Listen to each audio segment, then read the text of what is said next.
So, ito natin sa malaki mga kalabs. Sa maliit naman po tayo.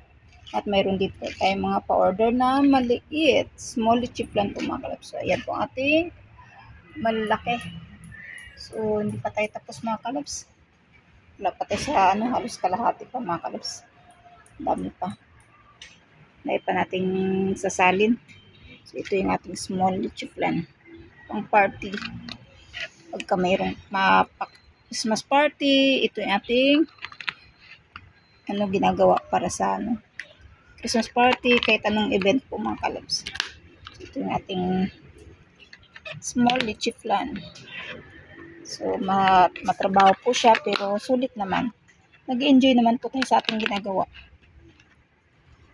Importante masaya.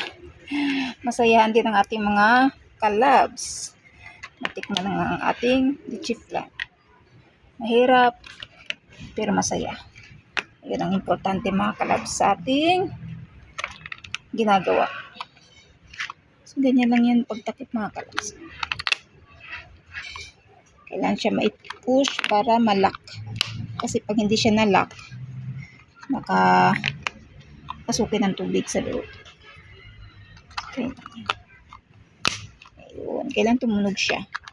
Pag walang tunog, ibig sabihin, hindi siya nalock. Biri to mga kalabs, sa atin pagka December, marami na order nito sa atin mga kalabs. Ngayon kasi may birthday, kaya nag-order siya nito. Bali 50 pieces ang kanyang order.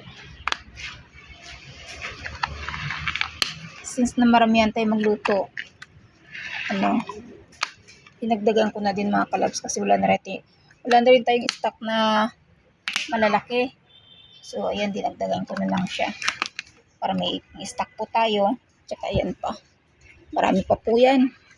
May magawa pa tayo, mga 20 piraso pa yan. Kaya, pag nagawa po tayo, punong-puno itong mesa natin. Kung gano'ng kalaki mesa natin, punong-puno po yan ng litchi flan, mga kalabs. Malaki po ang ating mesa, mga kalabs. Puno po yan ng litchi flan. So, ayan. So, dito pa tayo. Hindi pa po tayo tapos mga kalabs. Ayan to. So, gagabihin pa tayo dito. May mga 20 takal pa to. So, ayan.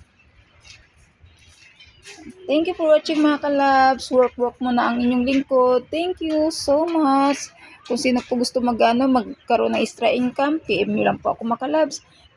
Along lang po ang mga kalabs. Taga Bacoor, Cavite lang. So, ayan.